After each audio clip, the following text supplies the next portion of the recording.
We're recording the interview of William Goforth. The interview is being conducted by Adrian Hill from Wright State University's Veteran Voices Project. The interview is being recorded at William Goforth's home in Brookville, Ohio. It's 9:30 a.m. on October 27, 2014. All right, Mr. Goforth, we'll go over some family background. Do you have any brothers or sisters? Yes, I have 3 stepbrothers, and I have 1 real sister and a half sister. Okay. Were any of them in the military? No. No? Okay. What about your parents? What were their names and what were their occupations? My stepfather was in World War II, and he was in duration. But my real dad was not in the military. He was an electrician for the University of Kentucky. He was a high power man. Okay. So where did you grow up? Well, that's why I like doing this interview right here. I grew up right here in this area. I grew up about 2.5 miles from here on a farm just about like the one I have now, and went to Brookville High School, graduated, and was drafted in '69. Drafted in '69. Mm-hmm. Okay, so did you know you were going to get drafted? I mean, how long ahead of time did you know? I think everybody in America at that time was scared to death if they were of the age of being drafted. Mm-hmm. Because the draft was getting everybody. It wasn't taking any exceptions whatsoever. There was guys 25, 26 years old still in college. They were taking them right out of college and taken away from their families. It wasn't a deal where they started being picky anymore. By the time I went in, they wanted anybody and everybody. Mm-hmm. When did you get did you get a paper in the mail saying, you know, you're getting drafted? Congratulations. Oh, yeah. Or? You've been selected, blah, blah, blah, and was 4A, which I was 100% physically ready to go in. Okay. I knew I'd have to go, so when I did get drafted, I tucked my tail and went in and said, no, I got to do this, you know. Mm-hmm. So you got drafted into the Army? Yes, sir. Correct? Okay, and you didn't have any say? Oh, I could have, well, I'll tell you what actually happened to me. I had a stepfather that raised me all my life right here around Brookville, and he never adopted me and gave me his name on legal paperwork, but he gave me his name. So when I was of age to be drafted, I went down to the office there at Brookville High School and I signed up for the draft. Mm-hmm. And it wasn't but about 6 weeks later that I was called out of study hall my senior year and was told to go to the draft board immediately. They had some problems with my draft papers. So I went down to the draft board and they said that they wanted to get my name straight. My name, what I was born under, with the same social security number, was William Barry Halp. And they had both of those names with the same social security number, so it confused them, and they just wanted to know what name I was going to go by so they could go ahead and issue my draft papers. And so I told them that, you know, I'd gone by William Goforth all my life, and so that's what they made my papers out for. And they, at that same time, they asked me if I had a prerequisite of when I would like to go in, and I said, yes, ma'am. I said, I would like to not go in. I said, I'm not going to Canada. I said, but I'd like to postpone the whole thing. And she kind of chuckled and says, well, we can't do that. You should have been drafted before you graduated, but we noticed you were still in school. And I said, well, if I'm going to be able to pick a date that I want to go in, I'd like to go in on my birthday. And that was August the 23rd. I graduated June the 3rd and had July to just piddle around and waste some time before I went in the service. And I went in August 23rd, 1969. Okay, and then from there you knew, they told you what your MOS was going to be? No, they put you in basic training. Everybody goes to basic training, learn how to be an infantry soldier. Mm-hmm. And then after basic training, they've done testing with us, and they found out that my electrical knowledge was very high, and that's when they stuck me in to be a generator operator and power man mechanic and sent me to Fort Belvoir, West Virginia. Okay. So, what was that like when you first got to basic? I mean, what were you feeling when you got there? Well, I guess I was like everybody else. I didn't know what to expect, you know. I didn't know they was going to slap you in the head at 10 minutes to 5 every morning and make you run a couple miles and carry full gear and go through all the monkey bars before you could eat breakfast, and monkey bars before you could eat lunch, and monkey bars before you eat supper. You had to be able to go through those or you couldn't eat. Yeah. And there was a lot of big guys that couldn't go through the monkey bars, and they didn't get much to eat. But I really enjoyed basic because it was teaching me how to be disciplined. It was teaching me a lot of things. It made me more physical than I'd ever been in my life. When I got out, I could run 10 miles and not have a problem with it whatsoever. And I was glad when it was over, and I was glad I wasn't in the Marine Corps, because they said the Marines is a lot more harder on you than the regular Army is. But when it was all said and done and over with, I enjoyed it for what a person could enjoy. Was adjusting to that difficult for you, do you think, compared to others, to adjusting that lifestyle? I went in it with the attitude that I was going to do it no matter what, because my relatives and my Kentucky upbringing, you know, was a thing that was embedded in me as a young child, to protect our country and do whatever we have to do as Americans to fight for freedom. And I had a lot in my background over the years. I even had a Civil War uncle that came back from the Civil War, and he got his back pay from the Civil War, and his son killed him and just about killed his mother, beat them both up for the money. And I didn't want to do anything like that. I didn't want anything like that setting in on me. But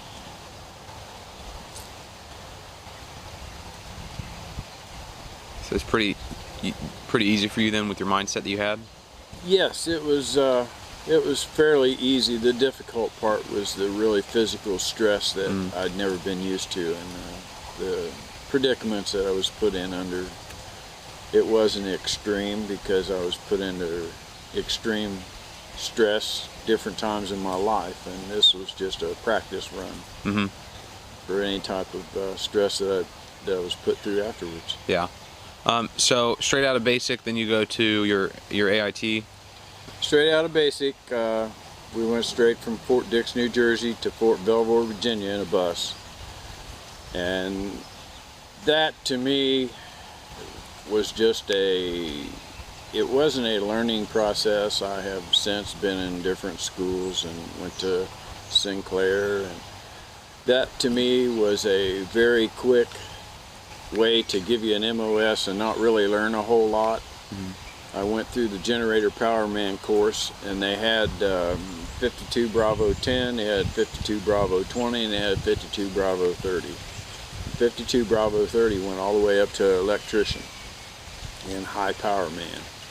Well, they just ran us through in 9 weeks and gave us the minimum course of how to operate a generator, put gas in it and turn it on, and then sent us to Vietnam, because it was very much a necessity in Vietnam is to have a generator man. Without a generator man, there was no electricity. So 9 weeks at Fort Belvoir, West Virginia, and they gave me a 7-day leave, and then I went straight to Vietnam. Real quick, I forgot to ask you, when and where were you born? I was born in Wilmore, Kentucky. Okay. What was your birthday? August the 23rd, 1950. 1950. Okay. So let's see. After so you go straight to Vietnam. Did you go with your unit? Were you attached to a unit, or you just get sent over there and then you met up with your unit there? How did that No, work? they just sent us all over there and sorted us out after we got there. When I first landed in Chu Lai, I landed in Benoit Air Base. When I first got there, I really had desire to fly in helicopters, and I really thought that's what I wanted to do. And I figured, if you're going to die over there, you might as well do it doing something you enjoy. And I didn't want to be a ground pounder. I knew that would be ugly because I'd already seen the Vietnam War for the last 8 or 10 years on television. And so I knew I didn't want to be in the jungles or in the rice paddies up to my waist. So I signed up for door gunner. When I got to the replacement station in Chu Lai, they flew us from Bien Hoa to Chu Lai in the back of a C-130 with about 120 guys in there with full pack, full gear, weapons, and our legs spread apart sitting on the floor. And then we were there like 3 days, and then they sent me out to Chu Lai. And I waited at Chu Lai for a door gunner's job, and they put me through the jump course where you jump out of the tower like you're going to jump out of a helicopter, and things of repelling and things of that nature.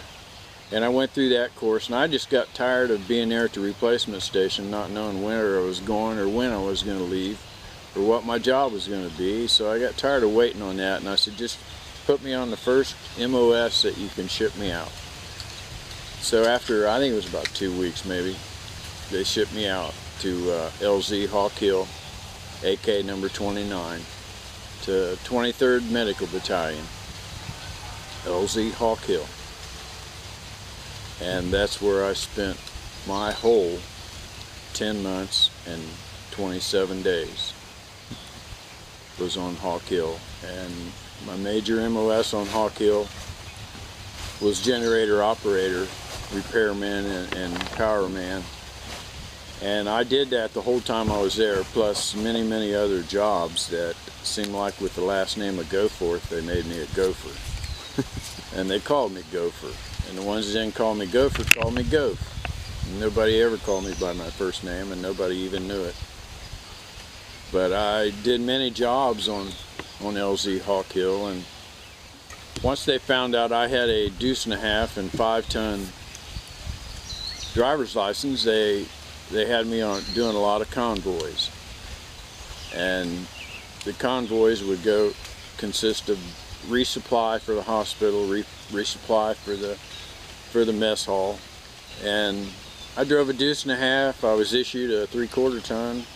I was issued an FLA, and I was issued a 1.5 to take the responsibilities of pulling the TI maintenance every day and making sure that vehicle was roadworthy and ready to go. And in between that, whenever there was casualties came in on the helipad, it was all hands on deck. It wasn't one of those deals where just a few guys took care of them. Everybody on the hill chipped in and did their part. There were days when we had 300 casualties come through there, wounded and dead, and Vietnamese. But 300's a lot to go through an aid station when you've only got about 8 or 10. Well, we only had 4 or 5 good surgeons, doctors that really knew what they were doing. And that's just too many for us at rush hour like that to have 300. We didn't have the facilities, we didn't have the place to lay all the cots and wounded. And that was probably what I spent most of my time doing whenever I was actually doing a lot of work. It consisted of carrying litters and going through the aid station and helping do whatever has to be done. I've walked by and they've hollered at me to take my scissors and cut a man's arm off that was just hanging there by the skin. I went by several times that Doc Rogers stopped me and said, help me hold this flap open, and I kept a guy alive that had a blown brains out of the top of his head with a piece of shrapnel, and he was never going to make it, but I was giving him CPR and kept him alive for at least 10 to 12 minutes myself, just feeling his heart and keeping it pumping. And then the doc says, go ahead and stop, he said. And I said, Doc, I said, he's still alive. And Doc says, go. He said, even if he lives, he's going to be a vegetable. He said, just go ahead and let him go. And those things like that were hard to take. They were hard to swallow, and they're hard to swallow to this day. And especially when you don't even know the guy's name. But I saw more and I did more there than I ever wanted to do or ever expected to do. Guys that go out in the bush, they may see one or two guys die, they may see two or three of their buddies die. But I saw hundreds die. And I saw men beg me to help them get out of the field, 19-year-old boys, just wanting to go home, just wanting to go back to their mom. And that was what was hard to take, was all the guys that wanted to get out.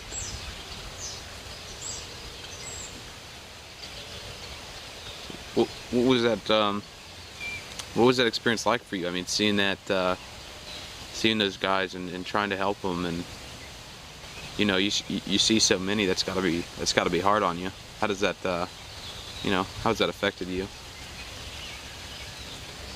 Well, I got a buckle on my belt. It's for being a world or a state champion calf roper.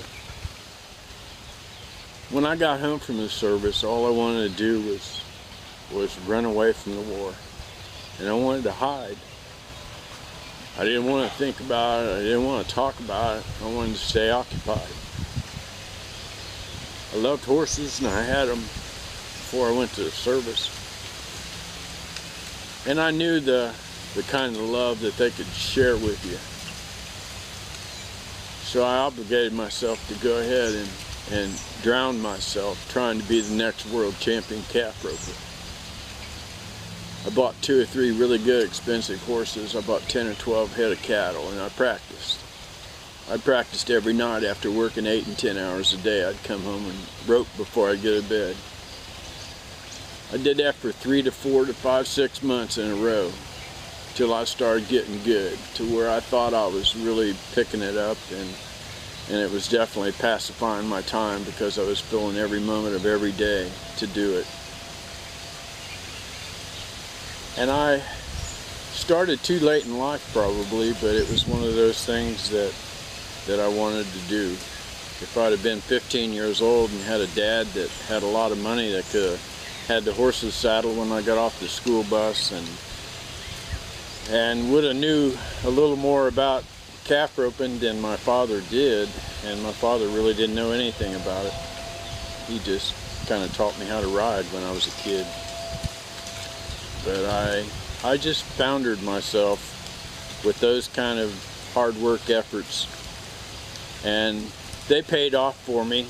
They paid off in the long run. I bought about 30 years of not thinking about Vietnam and being occupied. I won buckles, I met people, I traveled many miles, and just kept myself as busy as I could after Vietnam to try and drown everything that you want to try and forget. And then after all these years, I've realized that we can't forget. We can't forget the guys that gave their life and gave their all. I had several buddies I lost that were very close, and one of them was Scotty Mitchell. He came to the hill after I was there about 2.5 months, and he wanted to see my slides in my view projector and just see what the bush and what the jungle was like out there. I told him, I said, I haven't just done nothing but run convoys. I never went out with F Troop but once or twice, and I didn't have any pictures when I did. And he really enjoyed them. He was so eager to go out and do the life-saving thing that medics did in Vietnam. And he turned out to be a good medic, but he was only out there 2 weeks and they ran over 1,000-pound napalm bomb. And the person that identified his body, that was another good friend of mine, said that his body went so high in the air it turned into just a black dot in the sky. And then it came down in just a smoldy black chunk of flesh that hit the ground. And those moments are hard to take. I volunteered to go out, they wouldn't let me go. Hep Duck Valley was the reason. Just a PSP landing strip where everybody was fighting over it, surrounded by mountains, and they sent Scotty and the F Troop out with the tanks and the tracks. And that's when they took a route that a lieutenant said he wanted to take. Instead of taking a safe route, he wanted to take a quicker one, and it ended up killing the lieutenant and 4 other guys on the track. Do you, so, you're talking about the lieutenant there. Do you feel like the leadership when you were there lacked? There is no doubt in my mind that a very large percentage of the guys that died should have never died. And you mean in the whole of Vietnam? in the whole Vietnam, there was so much gung-ho, in coordination involved with just about most of the operations that I saw. There were very much weaknesses in the lines of battle that could have saved lives instead of taking them. Mm-hmm. Lieutenants like that were just gung-ho and wanted to go out and get the body count. They were the guys that helped pile the bodies up of the Americans in this war, in my opinion. I saw it happen all the time. I saw mistakes made. They made U-sweeps in the jungle in a horseshoe shape and shot all the guys on both ends. And things like that should have been banned and outlawed. And they weren't mistakes on the part of the officer that gave the order. And that's where men should step up and be men and all be accounted for when it's over. And you have to account for them as you go along and make sure you don't make mistakes like they made. And those mistakes were big ones. They were very large. They were made on Hamburger Hill. They were made in just about any battle that you can pull up on the internet. There's mistakes made and lives were lost. And to me, that's a high cost when you lose a life. They sent us Vietnam boys into that war like we were just a bunch of hogs going to slaughter. Throw us in a C-130 back to back and ride for an hour and a half with your tailbone just feeling like it's going to break. And those C-130s didn't ride very good to begin with, and they never give you a cushion to sit on. But that was my war. That was the war I was in, the one I know the most about. My dad said when they came back from World War II that everything tastes like gunpowder and never trust a German. So each war has its own different things about it that sticks in a person's mind. My dad never talked about it, but he was a very high, violent person. And back in those days, in the 50s, 60s, and 70s, it was nothing to be slapped down by your dad or have a belt whooping or some kind of punishment that was physical, because that's all we knew back then. And nowadays everything has changed. But that was from his PTSD, and the PTSD that has overwhelmed every soldier that's ever been in the service, I feel, may not have overwhelmed them, because a lot of them did like me and like try and fight it off and just forget.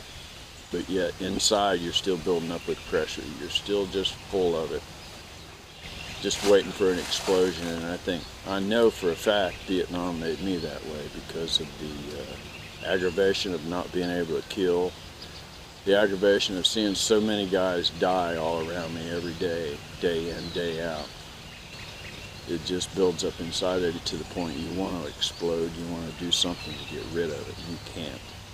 It's just like a piece of wire in a craw of a chicken, just there to hurt you. Mm-hmm.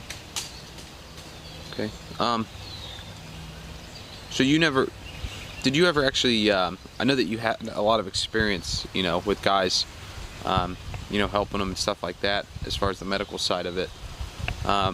Did you ever, you said you only got to go on a couple convoys, did you guys ever experience any combat yourself when you were out there? Yes, I had several situations I was in. I had a rocket go over my head while I was on the hill. And it felt like the rocket wasn't over about 10 foot above my head, made my hair stand up, and I could feel the static electricity from it. The swoosh was very loud. And it landed just probably 1,000 to 2,000 feet from where I was at and hit a head honcho's hooch and killed some of his family. And there were times going up and down Route 1 that we were always under fire. There was always something going on somewhere along the highway. And many times, and most of the time, we didn't know where the fire was coming from. We didn't know where the small arms fire was at. We were just driving along and you'd hear something, da-da-da, and then you didn't know where it came from. You didn't know if you were shot at until it hit your deuce and a half or hit whatever you were driving. But I pulled many a convoys, and probably the one that stands out the most in my mind is during the Typhoon Katie. I call it the day the war stopped for me, or just the day the war stopped. I was called in by Sergeant Wells, which is our first sergeant, asked me to take a deuce and a half with a canvas roof on it and take 14 wounded to the 90-50 back. And we had already had 130-mile winds the night before. I'd spent the night in the aid station because of the winds and the rains that were coming down so hard. And we were taking the freeze aerosol cans and freezing the frogs as they came in the door, because it was like a holocaust of frogs. And to this day we don't know exactly what made all the frogs come in. But the frogs came in the aid station and we just kept killing them and freezing them and trying to plug up holes, and we survived the night. My generator blew over for the RTO up on top of the aid station. I had to go up and do that during the 100-mile-an-hour winds and secure it. And the next morning is when they came to me and asked me to take the wounded. We had 14 wounded, had 2 sucking chest wounds, a couple small arms and fragment injuries, a couple guys with malaria, and all the helicopters were grounded. We still had 60 to 80 mile-an-hour winds in the morning, and so I was asked to go to Chu Lai and take them to the evac there where they could have surgery. And we started out, and right off the bat I saw that there was no highway, there was no road, and we didn't have telephone poles along the highway, so there was not many markers to see where you were at. But I had traveled that road so many times, I knew it like the back of my hand. And when Sergeant Wells came down and asked me if I would be his driver, he would be my door gunner. He said, "Goforth," he says, "the CO told me you were the best driver in the company." And I know that he was just telling me that to butter me up and to get me to do it. So I said, "Yes, Sergeant, I would do it." And we loaded up and we left. When I got on the highway, we saw, like I said, that the highway was covered with water. And it was a mile inland. I mean, took out huts and everything along the highway. And the whole trip took us longer than what it should have. We were only about 20-something, 30 miles, something like that, to Tam Key. And it took an hour for us just to get to Tam Key, because the water was up over the axles of the deuce and a half. And when we got close to Tam Key, we never saw anybody on the highway, which it was the day the war shut down. There was nobody out doing anything. The grunts had to walk in out of the jungle. The tank units had come into the stand down areas, and there was no war going on.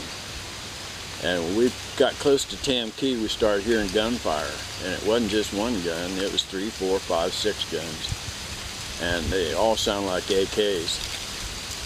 So the closer we got, Sergeant Wells looked at me and he said, "Goforth," he said, "just go ahead and you watch the left-hand side of the road and I'll watch the right and the rooftops."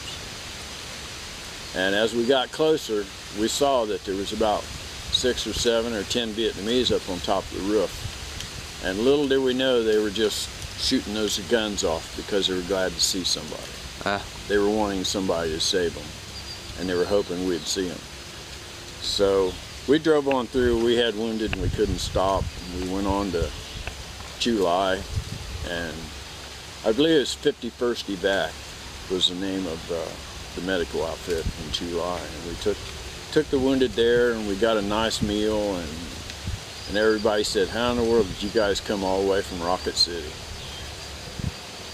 And I told them, I said, "Well, I traveled it a lot, and it was just pure luck that we made it here." And so they said, "Get a good meal, and thanks for bringing them in," and kind of congratulated us for making it that far. It took us almost 2 hours for a little 45-minute trip. But we got them there, and as far as I know, the sucking chest wound guys were fine. They got their tracheometries put in, and things got better for all of them that we took there that day. But as far as being shot at and actually taking bullet holes, I never got any bullet holes in my truck. I was shot at many times. I stopped along the highway and said, well, these guys in this village are really trying to put out they're really trying to tell the rest of the NVA and the VC by killing VC and laying them along the road and taking barbed wire and wrapping them with barbed wire and riddling them with bullets. As we drove through a town, I saw 4 of them laying along the side of the road. And at this point, I'd just been in Vietnam long enough that I had so much aggravation and so much anger build up that I wanted to kill so bad. I just stopped along the highway and pissed in the first gook's mouth I saw that was dead, wrapped in barbed wire. And that, to me, that was just a release that helped me go on. It's a simple thing, but the hatred would build up inside to where that you couldn't get rid of it. And I came home with it, and I couldn't get rid of it. It was in me, and it has been in me for all these years. Now I'm too old to worry about it, and don't think about it near as much now, but the hatred's gone compared to what it was. But even today, I can see the pictures and the faces of the Vietnamese people that it wouldn't take nothing for me to drop a 45 between their eyes and feel good about it. Mm. Do you think that's something that was with every Vietnam vet who had any experience? I think the majority. I think the majority rules on that. Just about all the guys I was there with felt that way, and some of them. One of my very closest friends today was Dave Creviston. Went out with 17th Troop, F Troop 17th Cav as a medic. He had 14 kills. Now he's a medic. He's just supposed to go out there and patch up guys and save lives. But when the situation arose, like it did many times with David and 17th Cav, there was times you had to protect yourself. And David had 14 kills to his name. And another story that goes along with him, and it's the honest to God's truth. Dave was out with 17th Cav, and he was in his 6th month. And they were in a night logger, and it was about 11:30 at night. And all of a sudden, one of the tracks blew up over on the left-hand side. And another one blew up on the right-hand side because they were in a night logger, and that's how you set them up. And Dave was in the track sleeping, and he had his underwear on, is all he had on. And he come running out of the track, and he grabbed his boots, put them on real quick, and an aid bag, and went running to see if there's any wounded he could help. And during this process, some of the guys that was in the track sleeping where he was sleeping, one of them came out and put on his boots, had his dog tag in it, and he put another guy's boots on, had his dog tag in it. And the guy that had Dave Creviston's boots on got his head blowed off and decapitated. And they medevaced him into the hospital, and me and my RTO buddy, Steve Beckett, we were standing there looking at this guy with his head blowed off. And they never put his head in there. But they had his boots and had Dave Creviston's dog tag in it. And so we pronounced him dead right there on the spot and started filling out the paperwork. And then all of a sudden the radio goes off.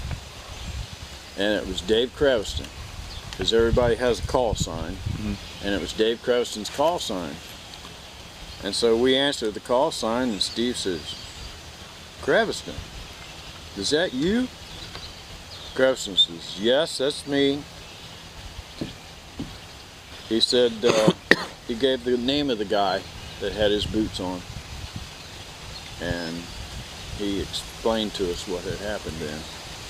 He couldn't tell us over the radio, but when he came back in later, he told us exactly what happened.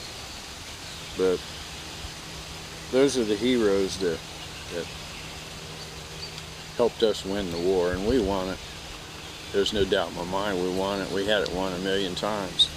We won just about every battle. And winning the war to the people at home was a different thing. That was a totally different thing there. They never felt like we won. They felt like we were baby killers. But in my eyes, I feel like we won. Okay. So, I don't know how much free time you had over there, but when you did, what'd you do with any downtime you had? Well, mostly we did things to try and just entertain ourselves. During our downtime, we'd sit on top of the hooch in the sun, play guitars, harmonica, mouth harps, and read motorcycle magazines and Playboys. We had a bunch of us got together and we built a basketball court. We got some concrete from the engineers and built us a basketball court. We had a volleyball court. We had some homemade weights made out of concrete that we could lift weights and build your muscles up. Myself, I just like to go all over the LZ and just meet other guys, see what else is going on the other side of the hill. Our hill wasn't real big, but there were 1st and 1st Cav was there, 17th Cav was there. A lot of grunts from 321 and 431. They pulled Big Red 1 out, the Big Red 1 out, and sent a lot of guys from Big Red 1 to our unit to help us out.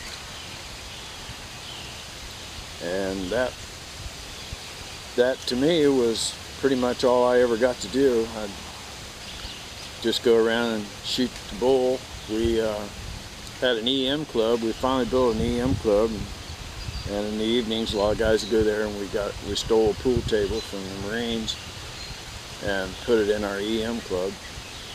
So I would go play pool in the evenings or whenever I had downtime. You'd never know when you had downtime, because during the day things were usually pretty hectic. We covered a lot of areas, and there's a lot of people in Vietnam to get killed and wounded, so it was a constant thing. There were many accidents that should have never happened with just guys on their downtime going somewhere. Run over a landmine, or fall out of a Jeep and kill himself, or wreck a Jeep. Just things like that. Okay. What about communicating back home? Communicating back home, I didn't do much. I never wrote my first letter until I was there for 5 months. Why is that? To my mom. Well, you know, they give you all this orientation how you're not supposed to tell her where you're at and what you're doing. So what in the world, you're going to write your mom and tell her? Yeah. I wrote a very short letter after 5 months and told her, I said, "Mom, I'm okay. I'm a generator man, keeping the lights on for an underground hospital on a hill somewhere out by the ocean. I'm not sure where I'm at. Could they call it the Hawk's Nest?" And after that, then I never wrote for another 3 months, and I guess my mom was trying to find me because she called the Red Cross, and the Red Cross said I was missing in action, and they couldn't find me. And that really worried her, and one day I was just down in my hooch, writing a letter to my girlfriend or something, and they said I had a telephone call, had a Mars call. So I go up to the aid station, and I answered the radio, and you gotta say over after you, because they were across the ocean calls, you know. You gotta say over after every time. And I said, "Hi, Mom, over." And she goes, "Barry, is that you? Are you okay?" And then I heard the guy in the background say over because my mom forgot to say it. And I said, "Yeah, Mom, I'm doing fine." She says, "I'm doing all right. Over." And then we got cut off. And that was the only conversation I had with my mom during the whole year, or anybody I ever talked to. But she just wanted to know that I was all right, because I wasn't much of a writer. To this day, I don't sit down and write very much, and I don't read very much. It's good that you got to tell her you were okay, though. Yeah. Put her mind at ease. Yeah, she was very worried, and I'm glad I got to do that. And that doesn't even exist anymore, you know, the Mars calls. Just a thing of the past. Many times I've thought how many lives it would have saved if we had some of the technology that the guys today have. I mean, we had one starlight scope between 25 men or something. And here we are walking into the deepest, blackest, darkest jungle you could ever be in with one starlight scope. Only one person could actually look ahead. And if everyone would have had them like they have now, there would have been so many less lives killed. And a cell phone, I'd give a bunch of money. I'd give a month's pay for a cell phone. But that's the difference in technologies now. Yeah. So, is there anything you want to talk about? We're going to kind of go into after Vietnam now. Is there anything else about Vietnam you wanted to cover that you didn't get to talk about? Anything in particular?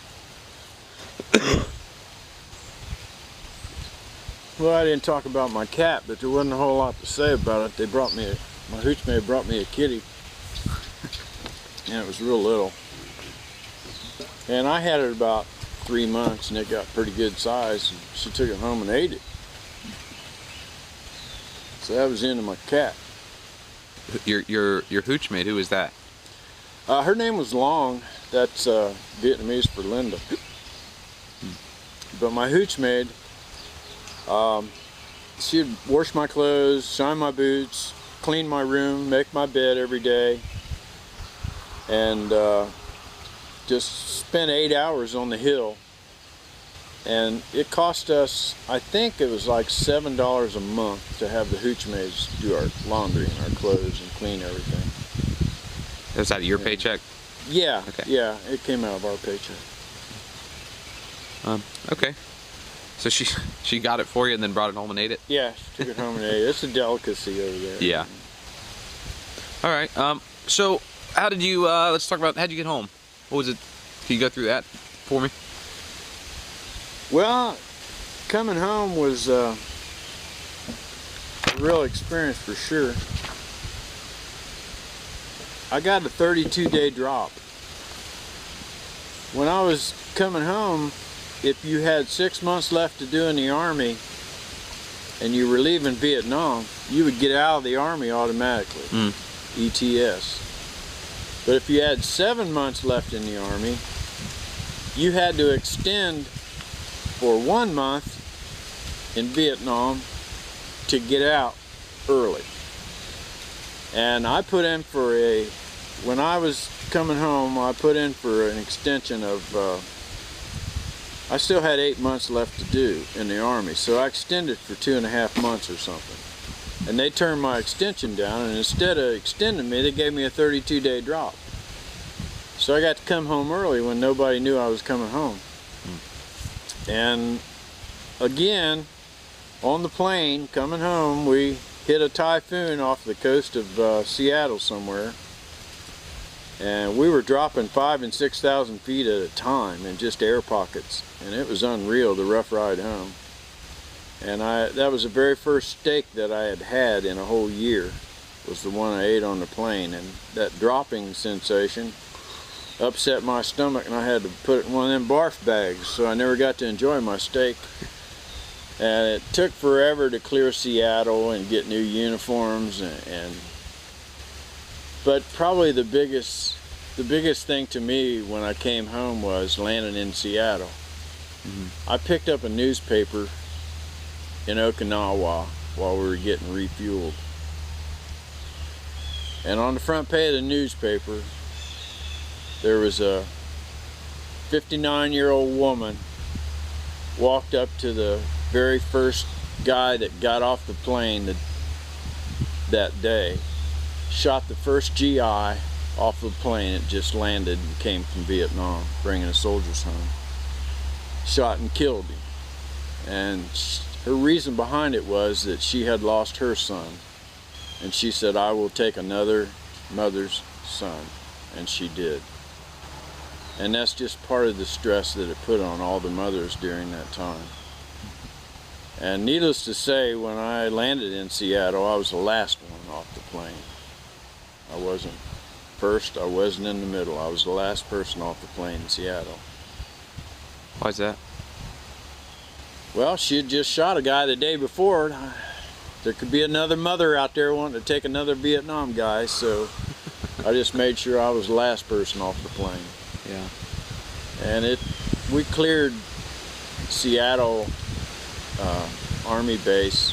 They ran us through there real quick and got us out of there.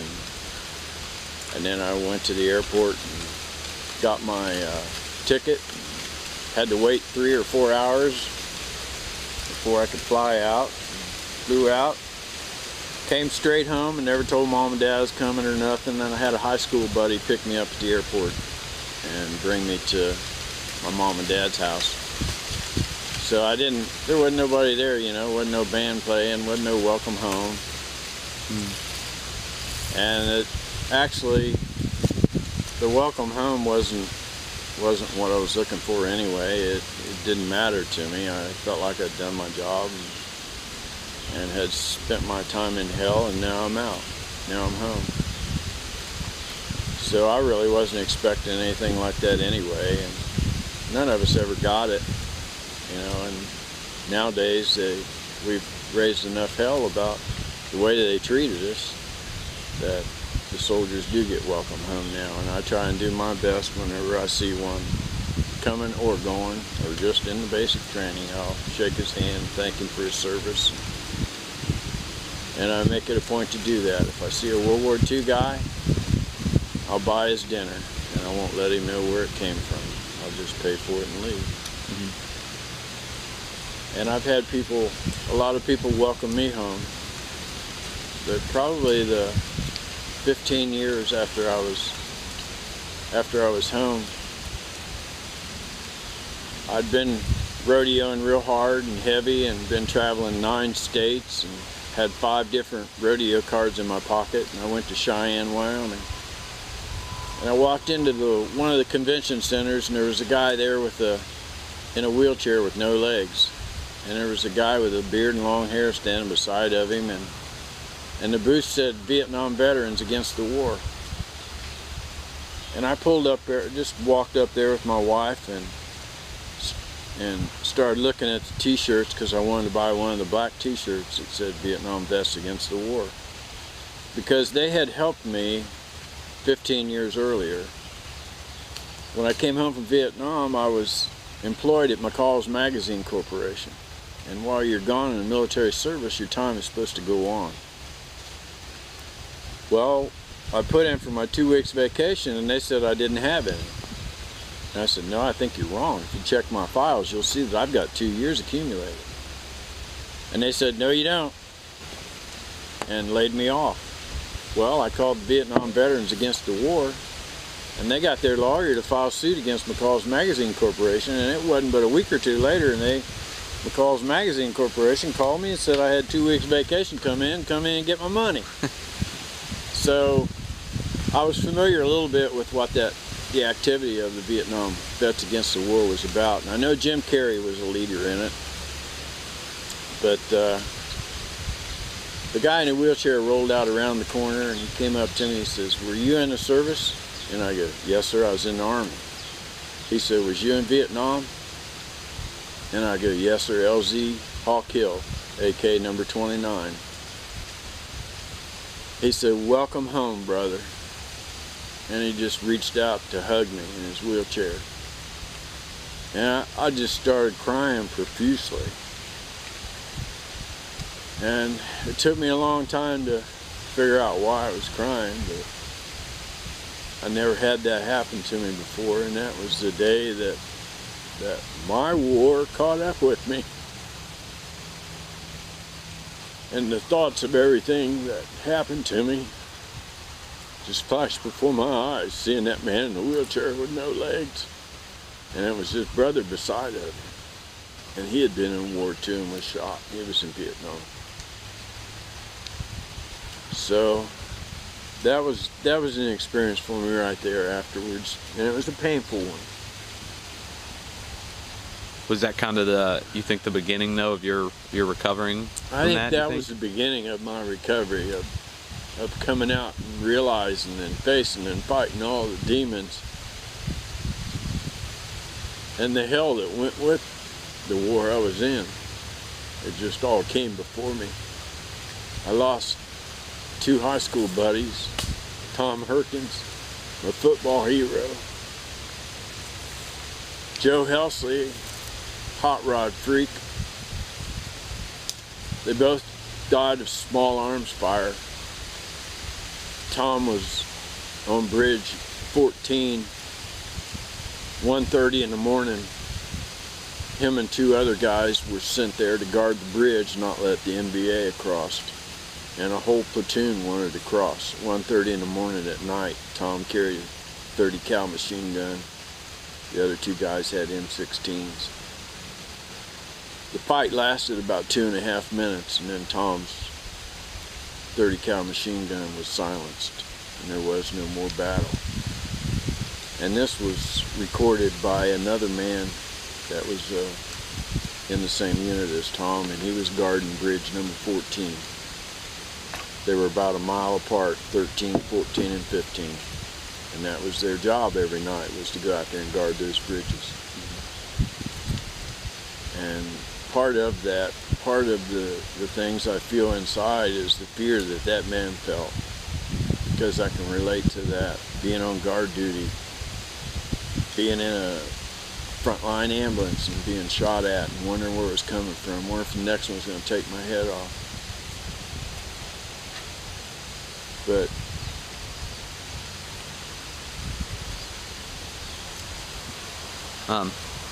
okay. Well, so you got home, and did you continue working there at what was it, McConnell Magazine? You said McCall's Magazine Corporation laid me off again. And while I was laid off, I just went to work for a construction outfit, started making pretty good money doing that. Mm-hmm. And I was a pretty good welder, so I advanced in my welding. Okay. And I got a job with Walcombinoy. I wanted to do something for the war effort, if it was possible, to do whatever I could. And I started working for Walcombinoy, and they were an alloy brazing company and did a lot of welding. And lo and behold, we did a lot of work for United Aircraft Products. And they gave us a contract to build an air conditioning unit for the Huey helicopter, in which heat-seeking missiles could not blow them up in the sky anymore. And we built it, we patented it, and it was accomplished. It was very successful. And they were tried and put out on the market, and they were too late because Vietnam was over. This was in 1975. But the war was over, and the efforts we made were good, but it's like everything else, you know, now it's outdated, and nobody even heard about us making an air conditioning unit for a Huey helicopter. Mm-hmm. But I worked on that program, got a top secret security clearance, and was very proud when we got done and accomplished what we did. Yeah. So was that, did you retire out of that job then? No, I had many jobs. I couldn't, there were a lot of different reasons why I couldn't hold a job. It wasn't just me, it was the economy, it was everything that was going on at the time. Things were going up and things were going down, and I stayed with a few jobs. Construction was my main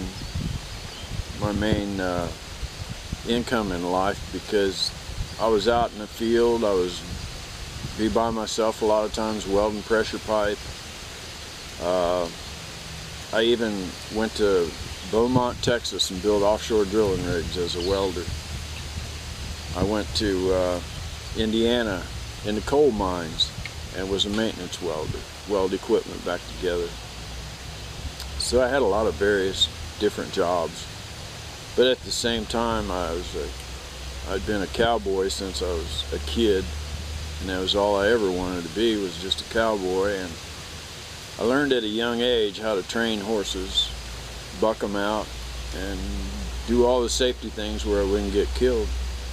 And so part-time I would do horses, break them, train them, and make money doing that for a side job, just another thing to fill in and keep me busy. Mm-hmm. But no, I had many jobs from the time I came home from Vietnam and to where I'm at today. So how are you getting by now then? Well, I have Social Security. I have a retirement, and at the same time I've been declared 110% disabled. If my mom knew that all the Kool-Aid she was sending me in Vietnam was giving me Agent Orange, she'd turn over in her grave right now. But my mom sent me Kool-Aid at my request to kill the taste of the water, so you could drink the water, and it was supposed to be potable. Everything I put my Kool-Aid in said potable water on the tank. But I do have Agent Orange in my system. I've got diverticulosis, I've got diabetes. I put in for the PTSD, and the guy said, I don't know how you've lived with this for all these years, the amount of PTSD that you have inside of you. So they put me on 110% disability for both, and that was a surprise, because I started shoeing horses. My PTSD caught up with me on one of my jobs, and there was a guy in there that liked to mess with me, slapping a metal hammer down on a big sheet of metal, making loud noises, because I'd always jump. And me and him just didn't get along, and finally one day I just took all I could take, and I took a big metal spud bar and slapped him in the chest with it, knocked him backwards, and he was unconscious on the floor while I walked out and punched out the time clock. They called me at home and says, I guess you know you're fired. I said, well, I guess you know you can't fire somebody that goes over and punches out, because he quit. And I never walked back into a factory or never worked for anybody else after that. I started shoeing horses and breaking horses on my own, and the income and the money from it was fine. The work was getting harder the older I got, but I was glad when I could finally retire. Yeah. And get my Social Security and my retirement. So it's not much, but it's enough to keep me, I'm easy. Mm-hmm. It don't take much for me. Yeah. I don't need the luxuries everybody else wants to founder with. Just a little place that I can call peace and quiet is. All right, we're back from a short break, some technical difficulties. So we're just going to kind of go over some reflections here.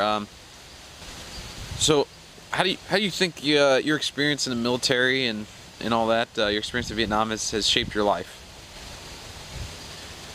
Well, it gave me a lot of respect for others. It gave me a lot of respect for a lot of things. Mm-hmm. I mean, I know guys that still smoke cigarettes today and throw them on the ground all over the place. And back when I was 19 years old, I didn't smoke until I went in the Army. And it was just something to do while you were not doing something else. And they taught you to field strip them, stick them in your pocket. To this day, I always field strip them. Sometimes on the farm I'll throw them around here, there, and yonder, just to let them turn to organic nothing and blend in with the surroundings. But as a rule, I respect the fact that you don't litter, you don't throw your cigarette butts everywhere. You fold them up, put them in your pocket. And that's been a big problem with smokers in this world. They just want to throw them everywhere and trash up the whole country with them. But back when I was in, they gave us cigarettes in our C rations. And there'd be a pack of 4. And they were harsh. They were World War II cigarettes left over.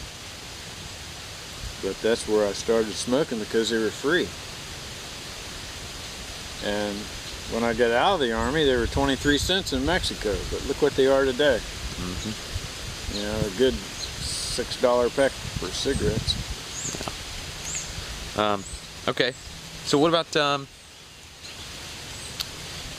what's your view of the military? I mean, today then, having experienced what you experienced in a time where a lot of people thought what we were doing was wrong. I mean, how do you feel about the military today?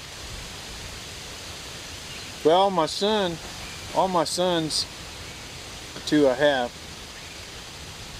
My first oldest son, I wanted him to go in the military. I married his mother, was a full bird colonel's daughter at the White Sands Missile Base in El Paso, Texas. And it was my job, how I met her, it was my job to haul him to the White Sands Missile Base every day. And I had the keys to the gymnasium, and I was a mail clerk. And I moved in a 3-bedroom brick ranch home out in El Paso, and she ran away from home and lived with the people next door to me is how I met her. But she was in the military all her life and just an Army brat. And I couldn't get him to go in the military. He wasn't going to do it. He needed to so bad just for his disciplinary thing. Being a kid, stepchild, I guess you'd say, because he was back and forth. He was with her, then he was with me. And then he was with her, and then she gave him up again, and he was with me. And she gave him up once when he was 5, and then again when he was 9. And so it was hard on him. We couldn't get him to listen to anything. But the Army would have been the answer for him. And my oldest son, I didn't want him to take him. I wasn't going to give up my youngest son. And I told him, I said, your dad's already pulled his time in the service and fulfilled the obligation that this family needs to fulfill at the time, at the moment.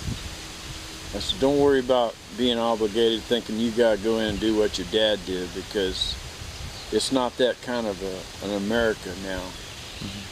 And I said, we were lied to and fought a war for reasons that we thought were straight up. And we were obligated. I felt like that I wanted to go fight for my country, to keep the countries from coming to America and killing my family and fighting on our soil. And my stepfather, he felt the same way. He felt obligated, you know. It was our job, it was our duty. So, but nowadays there's enough volunteers that we don't have to run around feeling like it's our obligation that everybody has to go in. And I don't think I would have signed up.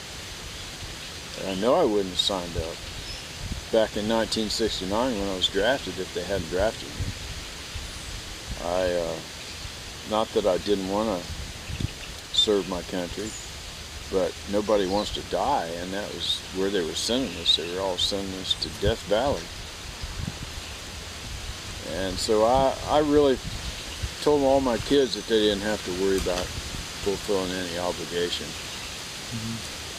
But I'm glad I did. I'm glad I was drafted. I'm glad I went through what I went through. It was no more than anybody else had to go through what I went through. I don't feel that I've been through more than anybody else, because I haven't. There's guys out there that are suffering a heck of a lot more than me today. And they deserve all the care and the welcome homes and the handshakes that anybody can ever give them. Because if you reach inside of them, you'll hear the stories and you'll see the pain that they're still suffering from. Some of us are better at hiding it, and others can't hide it. And me, I feel like I'm just in the middle. Yeah. I've got enough hold of myself that I can carry on everything I need to carry on and do and have for the last 45 years. Okay. So this is going to be stored in the Library of Congress. Is there any message you'd like to give to anybody who's going to view this, or any future generations that may see this? Well, I don't know really, what to say to the future generation, except don't ever let happen what happened to the Vietnam veterans. Don't ever let that happen again. It's not right to lie to somebody over something that will take your life. And we all went over there for reasons that we thought were honorable. And then they turn out to not be honorable, and they turn out to be a bad situation for all of us coming home during those times. I got a lot of dirty looks at the airport. I was never spit on. I was never called a baby killer, but I was sure looked at and looked upon like I was one of those. And I don't ever want to see a generation have to go through the lies and the deceit that we were put through. And I think if anything, that would be the number one thing, is to try and vote for the right people, to keep our government and our America free and safe. Okay. Anything else you want to add? No, I think I've pretty much done a lot of talking. Yeah. All right. Well, thank you for the interview and thank you for your service. Thank you.